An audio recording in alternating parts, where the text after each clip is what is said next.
Queridos, eu queria compartilhar com vocês hoje, vai ser uma mensagem mais curta, eu acredito, embora às vezes Deus traz algumas ideias que a gente está pensando, né. Eu vou compartilhar com vocês aqui um PowerPoint, tá. Deixa eu ver aqui, vou falar sobre o Salmo 13. Eu queria que você, abrisse a sua Bíblia no Salmo 13, que nós vamos dar uma analisada. Bom, o Salmo 13 é um salmo interessante, porque é um salmo de Davi. Ele é um salmo bastante curtinho, mas ele mostra uma história de luta de Davi, quando estava bastante triste, e ele então procurou Deus. É interessante porque esse salmo tem 6 versículos, e os primeiros 4, Davi está desabafando, chorando, de certa forma até reclamando, né, no sentido do desabafo. E depois, os últimos 2 versículos, ele acaba mudando o discurso dele. Muito interessante. Eu diria assim que esse Salmo 13 é qual palavra eu vou usar aqui? É uma amostra grátis. Não tem o médico dá uma caixinha de amostra grátis, né, para o paciente, às vezes. O original daquele remédio vem 30 comprimidos, aí na caixinha da amostra grátis vem, sei lá, 4 comprimidos, né? Então, esse Salmo 13, ele parece que é uma amostra grátis de como que Deus processa a nossa cura emocional ou o nosso alívio emocional, porque como o relato é muito pequeno, embora o conteúdo ele é bem significativo, a gente vê que apenas aqui Deus permitiu que nesse Salmo 13 fosse colocado no cânon bíblico aí somente 6 versículos, mas com muito conteúdo importante, psicológico e espiritual, e de luta pessoal que todos nós temos, né? Eu costumo dizer que as pessoas mentalmente saudáveis não são as pessoas que não têm tristeza, que não têm angústia, que não têm medo, que não têm ansiedade. As pessoas saudáveis, mentalmente falando, são aquelas que, quando têm ansiedade, tristeza, medo, angústia, elas não fazem besteira, né? Então, elas aprendem a administrar isso, e a gente vai ver agora um pouquinho aqui como é que Deus foi ajudando Davi a administrar. Então, veja só, o versículo 1 e versículo 2, vamos ler aqui, Salmo 13, versículo 1, versículo 2. Até quando te esquecerás de mim, Senhor, para sempre? Até quando esconderás de mim o teu rosto? Então, Davi estava com um sentimento de que Deus tinha esquecido dele. Até quando, versículo 2, consultarei com a minha alma, tendo tristeza no meu coração cada dia? Até quando se exaltará sobre mim o meu inimigo?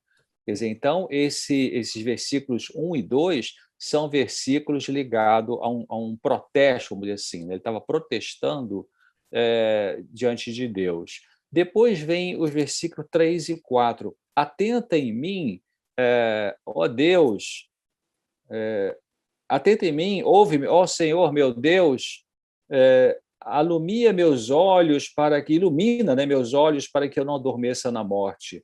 Olha, a tristeza estava tão profunda que ele achava que estava à beira da morte. Para que meu inimigo não diga, prevaleci contra ele, e os meus adversários se não alegrem, vindo eu a vacilar. Então, ele faz primeiro um protesto, depois ele faz essa oração, Deus, me escute, por favor, ilumina meus olhos, e depois Davi já passa para o louvor. É interessante, né? Ele está falando aqui, claro, a gente não pode dizer quanto tempo demorou para ele viver esses sentimentos nesse salmo aqui, né? Mas parece que foram alguns dias, porque ele fala que tenho tristeza no meu coração cada dia, então ele estava já alguns dias sentindo essa tristeza, né? E aí ele então muda.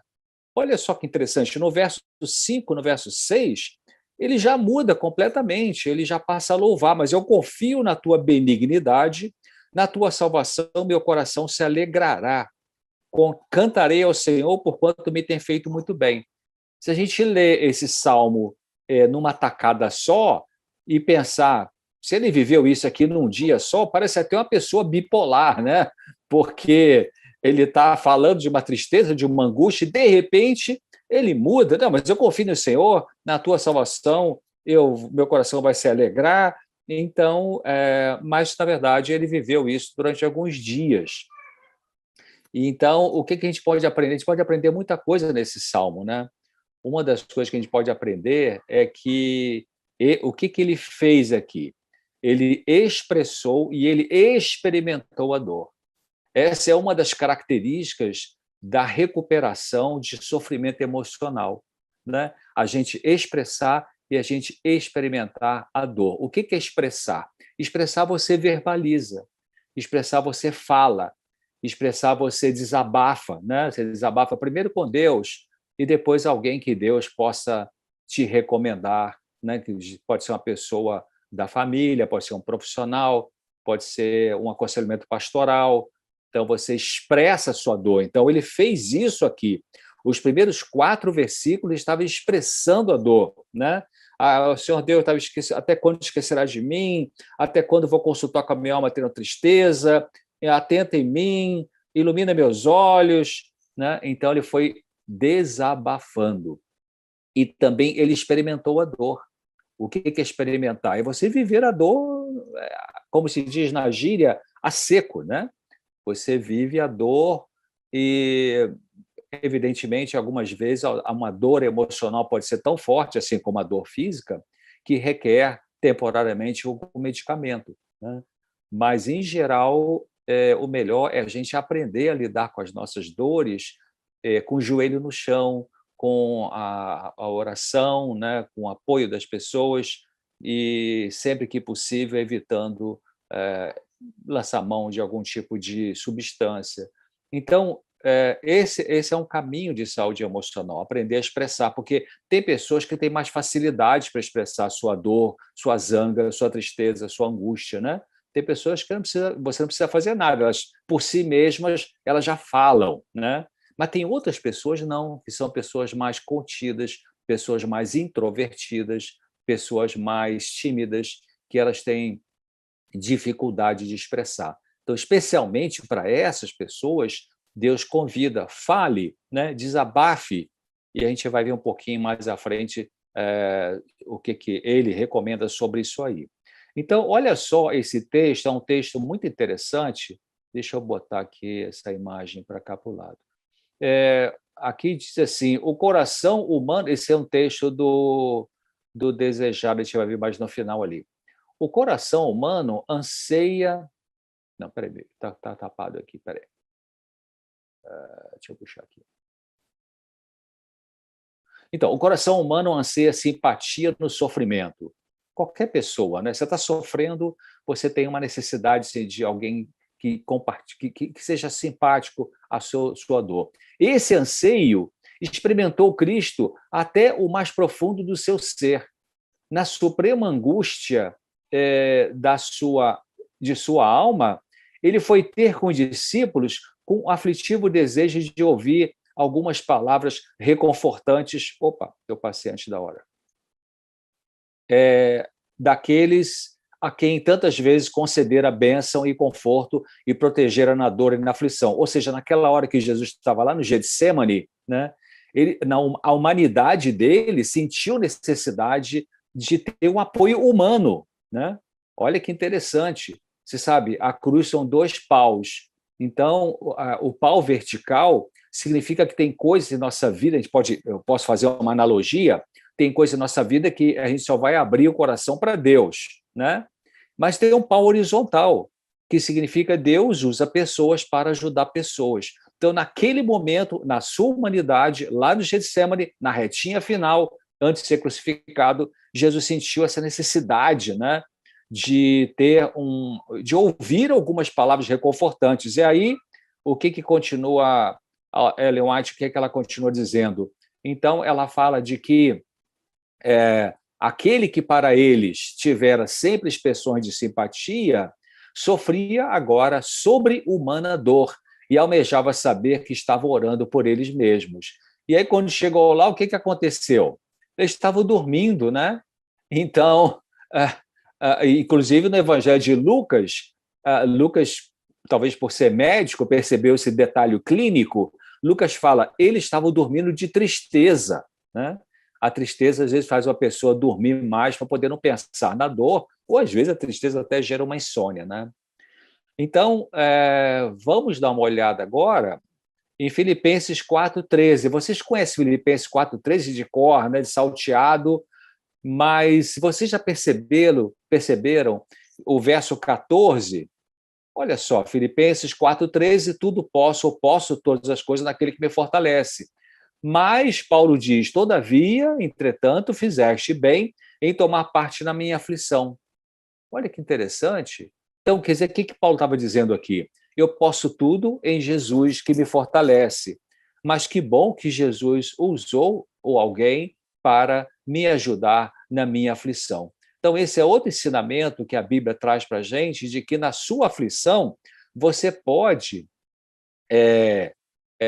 claro, a primeira coisa a fazer é procurar Deus, ajoelhar, entregar seu coração para Deus e clamar a Deus, né? Gastar um tempo em oração, porque, querido, às vezes a gente está com uma certa angústia, uma certa tristeza, uma certa preocupação, e a gente vai orar, a gente quer fazer uma oração rápida, nós temos que gastar mais tempo nessa oração, né?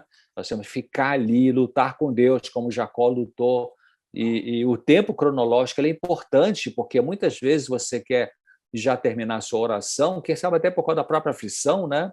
E se permanecesse um pouco mais ali, ia ter algum benefício maior, com certeza, né? Então, é importante isso. Você veja bem, Davi, no Salmo 13, desabafou, ele expressou, ele experimentou a sua dor, né? Ele encontrou alívio, e aí Paulo aqui, ele também está dizendo que ele pode tudo em Jesus, mas que algumas pessoas que Jesus usa ajudam a aliviar a aflição. E ele acho que tem um trecho que eu acho extremamente justo, um texto que é muito, para mim, assim, muito feliz porque mostra uma realidade que às vezes a gente não pensa. Olha só, enquanto alguns são constantemente atormentados, afligidos e preocupados por causa de seus infelizes traços de caráter, tendo que lutar contra inimigos internos e contra a corrupção de sua natureza, outros não têm que lutar contra metade de tudo isso. Isso está no Testemunhos, volume 2, página 74. Ou seja, o que ele está dizendo? Tem pessoas que têm lutas interiores que outras não têm nem metade disso aí. Por isso que a gente tem que ter misericórdia com as pessoas, não julgar as pessoas. Alguma coisa que para alguma pessoa é muito difícil de enfrentar na vida, para você é fácil, mas ela tem as características dela, né? Então, Ellen White está deixando claro isso. Realmente tem pessoas que têm, por várias questões, genética, epigenética, infância complicada, sensibilidade emocional, uma criança mais sensível. Então, vítimas de abuso de vários tipos, verbal, sexual, físico, emocional. Então, algumas pessoas são mais sensíveis do que outras e, por isso, elas têm lutas maiores do que outras. Deixa eu dar um clique aqui. Agora, olha só que texto belíssimo, né? Anjos da glória que vêm sempre à face do Pai do céu, regozijam-se em servir aos seus pequeninos, né? Que somos nós, o povo de Deus. Os anjos estão sempre presentes onde mais são necessitados. Opa, pulei aqui. Deixa eu voltar aqui, peraí. Onde são mais necessitados. Eu cliquei aqui errado. Como é que eu volto lá? Deixa eu ver aqui. Tá. Junto àqueles que têm. Os anjos estão sempre presentes onde são mais necessitados, junto àqueles que têm a combater as mais renhidas batalhas com o próprio eu, e cujo ambiente é o mais o quê? Desanimador. Olha que interessante, né? Então, Deus está bem perto das pessoas que têm lutas mais difíceis, né? E o texto continua dizendo, deixa eu passar aqui, deixa eu baixar aqui. Então, fracas e tementes almas ou pessoas, né, que têm muitos objetáveis, né, ou traços difíceis de caráter, são seu especial encargo. Aquilo que corações egoístas considerariam como serviço humilhante, servir aqueles que se acham na miséria e são, em todos os aspectos, inferiores em caráter, eis a obra dos puros e santos seres das cortes do alto. Que coisa interessante, né? Então, Deus e os seus anjos têm essa postura humilde, né? De ir lá e dedicar talvez bastante atenção para essas pessoas que têm maiores lutas, né? Seja qual for o tipo de luta que essa pessoa tem. Bom, esse aqui é um livro chamado Depressão e a Alma, de um professor de psiquiatria da Universidade de Harvard. Eu tenho contato com esse professor já há vários anos. Ele é cristão, não sei qual é a igreja dele. Ele até já mandou uma igreja evangélica americana, e ele então explica no slide seguinte de que, nesse livro, A Depressão e a Alma, ele explica o seguinte, de que, deixa eu arrastar aqui, esse cara não quer vir agora, de que deixa eu puxar aqui, tá. Os estados de humor e experiências espirituais têm correlatos cerebrais distintos, mas se sobrepõem. O que é isso? Primeira parte dessa frase. Então, o estado de humor, o que é estado de humor? Tristeza, alegria, medo, insegurança, a maneira como seu humor está funcionando, né? E junto disso, experiência espiritual, uma fé, um despertar espiritual, um discernimento espiritual, tem áreas distintas no cérebro, mas estão juntas, se sobrepõem. Então, diz ele, é, portanto, enganoso assumir que as dimensões biológica, né, o físico, o cérebro em si, o encéfalo, né, a dimensão psicológica ou espiritual do seu eu não são mescladas, né? Ou seja, em outras palavras, o que ele está dizendo é que, apesar que existem áreas cerebrais para o pensamento, para a emoção, para a área espiritual, mas elas estão interligadas. Então, por isso que nossa ajuda precisa ser também globalizada, no sentido de você cuidar do seu físico, você cuidar do seu emocional, você cuidar do seu social, você cuidar do espiritual. Bom, aqui é apenas a referência de um trabalho científico muito interessante, publicado na revista Natureza, né, Nature, que é a revista top no mundo científico, mostrando como que a psicoterapia muda o cérebro, a contribuição da neuroimagem funcional. Estou traduzindo aqui o título desse artigo, né? Ou seja, como que a psicoterapia muda o cérebro. O que é psicoterapia? Psicoterapia é uma ajuda psicológica que a pessoa recebe com um profissional de psicologia e usa. O que usa? Qual é o instrumento que se usa na psicoterapia? É a palavra, né? Psicoterapia parece com aconselhamento. Então, quando a pessoa se submete a um tratamento psicoterápico, né, de conversar com o psicólogo, dentro de uma técnica que esse psicólogo usa, que a gente chama de abordagem, então usa a palavra. Então, esse trabalho mostrou que a palavra muda o cérebro. Olha que coisa fantástica. Então, a palavra de Deus ela vai mudar o cérebro da pessoa, né, para melhor, com certeza. Então, o Salmo 119:50, o que ele diz? Eu gosto muito de uma versão bíblica que diz o que eu coloquei aqui.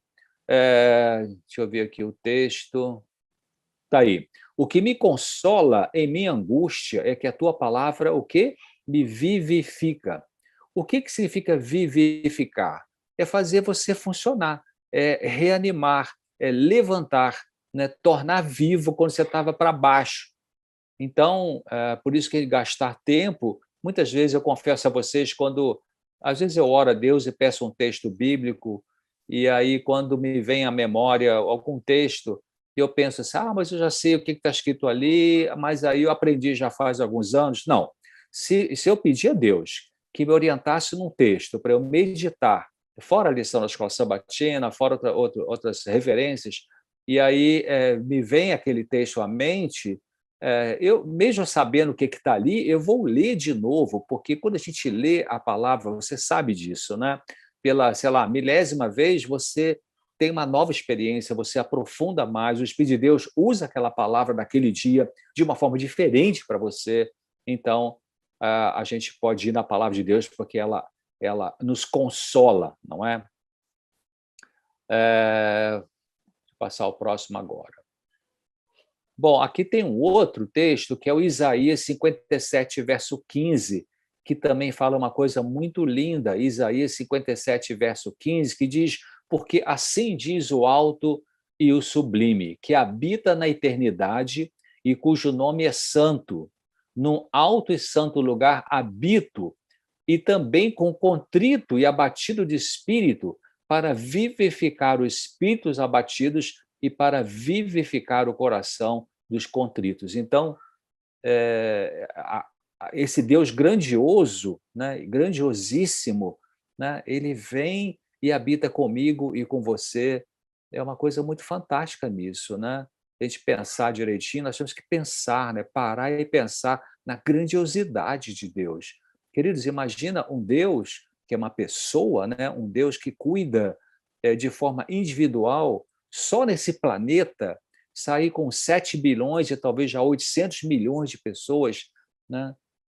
Às vezes eu ando pela rua dirigindo meu carro e eu penso nisso. Puxa, Deus sabe o que eu estou pensando agora aqui quando eu faço uma oração a Ele. Essa pessoa na calçada Ele sabe também, a outra que está no outro carro, a outra que está no ônibus, né? Então, Ellen White fala que Deus tem uma mente difusa, né? A nossa mente é focal, a de Deus é difusa. Então, essa grandiosidade que é Deus, ele vem e habita com os abatidos de espírito para vivificar o coração dos contritos. Coisa linda, né? Então, Marcos 2,17 também é um texto muito lindo que fala, Jesus falou, né? Os sãos, os que estão sadios, não necessitam de médico, mas sim os que estão doentes. Eu não vim chamar os justos, mas sim os pecadores. Eu tenho a impressão que foi na meditação matinal desse ano, que é uma meditação de vários autores, uma repetição, uma compilação, né? Eu acho que foi ali que eu li hoje, ontem, ou esses dias atrás, Ellen White comentando uma meditação dela, e ela comentando que ela, naquela ocasião que escreveu, ela falou que ela estava percebendo a necessidade de mais justiça de Jesus. Né? Justiça no sentido daqueles 3 remédios que nós precisamos como laodiceanos, né? Que é o ouro provado no fogo, que é a fé e o amor, o colírio celestial, que é o discernimento do Espírito Santo, e as vestes brancas de justiça de Jesus. Então, ela comentando sobre isso, né? E eu também estou percebendo isso, né? Porque quando eu olho para mim mesmo, é tanta contaminação, é tanta coisa feia, né? Mas, Deus, como é que pode, né? Então, aí eu vejo, primeiro, várias coisas. A gravidade do pecado, como que a contaminação espiritual ela é profunda em nosso ser, e por isso que o pecado não é brincadeira, né? E por isso que Jesus pagou o preço para a nossa libertação. Então, quanto mais você se sente que está adoecido espiritualmente por perceber as suas contaminações, então se alegre no sentido de que Jesus, primeiro é Jesus que está mostrando isso, né? Porque nós não somos bonzinhos a ponto de ficar percebendo nossos defeitos e de caráter e ficar, eu tá vendo como é que eu sou capaz de perceber meu defeito de caráter? Isso aí já é até um orgulho, né? Então, o Espírito Santo ele vem, ilumina, mostra os nossos defeitos de caráter e nos leva a pensar em Jesus, que é o nosso substituto e que ele então disse que veio justamente salvar e buscar e curar aqueles que precisam de médico, né? Aqueles que precisam de uma cura interior gradativa, profunda, um dia de cada vez, progressiva, né? O Salmo 12, verso 5, ele diz também: por causa da opressão dos pobres e dos gemidos dos necessitados, levantar-me-ei agora, diz o Senhor, porém em segurança quem por ela suspira. Você está pedindo segurança, então, e clama a Deus, ele vai trazer a segurança para você. O Salmo 72, de 12 a 14, ali é dito assim: porque ele, Deus, livra ao necessitado quando clama, como também ao aflito e ao que não tem quem o ajude. Compadece-se do pobre e do necessitado, e a vida dos necessitados ele salva. Ele os liberta da opressão e da violência, e precioso aos seus olhos é o sangue deles. Então, é muita dignidade desse Deus, né? Que ele vai buscar cada um na necessidade, naquele momento, de forma individual. eu aprendi faz alguns meses que eu estou repetindo quase que todo dia para mim 4 passos. Não sei se da última vez que eu tive contato com vocês da Igreja de Freguesia eu comentei sobre isso, mas Ellen White fala assim, para a gente repetir todos os dias 4 passos. Primeiro, hoje é dia de eu lutar contra o meu eu. Como assim? O orgulho, a vaidade, a inveja, a discórdia, né? Hoje é dia de eu lutar contra o meu eu. Segundo, hoje é dia de me dedicar à oração. Terceiro, hoje é dia de eu acreditar nas promessas da palavra de Deus, né? E quarto, hoje é dia de eu acreditar que Deus cuida de mim de uma forma muito pessoal, muito individual. Então, repetindo, hoje é dia de eu lutar contra o eu, hoje é dia de eu me dedicar à oração, hoje é dia de eu crer nas promessas da palavra, pensar nas promessas, e quarto, hoje é dia de eu acreditar que Deus está cuidando de mim de uma maneira individualizada. Então a gente repete isso, a gente precisa lembrar isso cada dia, queridos, porque o nosso eu puxa para baixo, né? A gente precisa alimentar o espírito para andar nesse espírito. Bom, então eu queria deixar essa mensagem com vocês, né? Então, relembrando o que eu falei no começo, Davi, nesse salmo, ele então ele deu esse passo muito importante para a cura emocional, que é ele expressou o sentimento e ele experimentou a sua dor. Ele vivia a dor, ele abriu o coração para Deus e Deus trouxe um alívio para ele. Então ele falou lá no final, mas eu confio, né? Salmo 13, verso 5, eu confio na tua benignidade, na tua salvação, meu coração se alegrará, cantarei ao Senhor por quanto me tem feito muito bem. Pode ser até que Davi tenha expressado esse versículo 5 e 6 ainda com sentimento de tristeza ou de angústia, porque nós não temos que esperar acreditar que Deus nos ajuda só quando o sentimento desagradável desaparecer, né? Então, nós temos que entregar nossa angústia, nossa tristeza, nosso medo, né? Seja qual for a emoção dolorosa que estejamos sentindo a Deus em oração e acreditar que Ele vai trazer o alívio na hora oportuna. Às vezes, o alívio pode ser naquela hora da oração, mas às vezes pode ser daqui a meia hora, às vezes pode ser no dia seguinte. Na pior das hipóteses, Ele vai estar com a gente naquela angústia, porque Ele prometeu, né?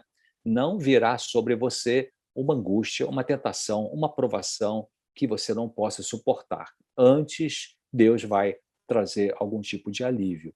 É verdade que às vezes o alívio não é rápido.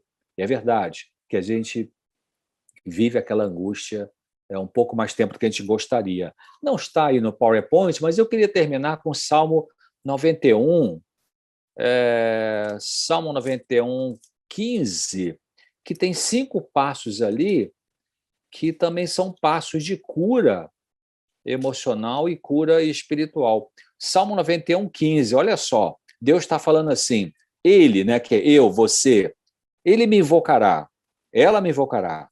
Segundo, eu lhe responderei. Terceiro, estarei com ele na angústia. Quarto, livrá-lo-ei. E quinto, o glorificarei. Então, primeiro a gente busca Deus de todo o coração. Não é uma oração rapidinha de 1 minuto e meio. Ficar ali 10, 15, 30 minutos, 40 minutos com Deus em oração. Temos que lutar com Deus em oração. Então você invoca Deus e Deus responde essa oração. Ele vai estar com você na angústia. Olha esse terceiro passo. O terceiro passo é bem realista, né? Deus está dizendo assim, Deus não falou assim nesse Salmo 91, 15, ele me invoca ou ela me invoca, eu respondo e resolvo tudo. Não é isso que ele está dizendo. Você me invoca, eu respondo, estou com você durante o tempo que essa emoção dolorosa ainda precisa estar por aí por alguma razão, mas eu vou te livrar dessa dor e vou te glorificar. Então, queridos, que Deus nos ajude para a gente realmente acreditar nisso e desenvolver dia a dia esses passos de aprofundamento da confiança no cuidado de Deus por nós. E eu sempre tenho pedido a Ele, Senhor, abre meus olhos. Hoje de manhã eu pedi, né? Eu estou aqui num sítiozinho perto da Novo Tempo e fui lá em Jacareí para estar com a minha filha hoje, meu netinho, meu genro, Dia dos Pais e tal. E de manhã pedi a Deus que me desse a percepção da presença dele, né? Que é uma coisa bastante necessária, eu acho que traz uma grande alegria, né? Quando a gente percebe a mão de Deus ali, alguma coisa simples às vezes, né? E então vamos fazer isso, né? Cada dia pedir que Ele se manifeste na nossa vida, porque lá em João 14, lembra? Ele prometeu isso, né? Eu estarei com Ele e a Ele me manifestarei, né? Então que Deus fortaleça cada um de vocês e que cada um de vocês, e eu também, a gente permaneça um dia de cada vez fazendo aquelas 4 coisas. Hoje é dia de lutar contra o meu eu, hoje é dia de dedicar a oração, hoje é dia de eu crer nas promessas de Deus, então eu tenho que lembrar para mim mesmo as promessas, e hoje é dia de eu crer que Deus está cuidando de mim de uma forma individual. Muito obrigado pela atenção de vocês. Deus abençoe. Vamos orar então. Pai querido, muito obrigado. Nós pedimos essa permissão de orar agora em nome de Jesus e te agradecemos porque é uma coisa fantástica a gente parar e pensar que em qualquer momento do dia, da noite, da madrugada, a gente, ao procurarmos o Senhor para orar, o Senhor está disposto, o seu consultório está aberto, não temos que entrar em fila do SUS para pegar ficha para ser atendido. Isso, em qualquer momento, qualquer segundo da vida, a gente, com humildade, com reverência, a gente se dirige ao Senhor e o Senhor está ali para nos ouvir. Muito obrigado por isso e com certeza agora o Senhor está nos ouvindo a oração que eu estou falando, mas aquela que está no coração de cada irmão, de cada irmã, nesse momento que está aí participando desse culto. Nós entregamos nossa vida ao Senhor, aos nossas dificuldades e problemas. Foram levantados aqui alguns pedidos, então pedimos que o Senhor coloque sua mão sobre esses pedidos e, ao longo dessa semana, nos deixe perceber a sua presença e nos dê o seu Santo Espírito para nós, como Paulo fala em Romanos 8:1, para que a gente possa andar nele, no Espírito, e não na carne, em nome de Jesus. Amém.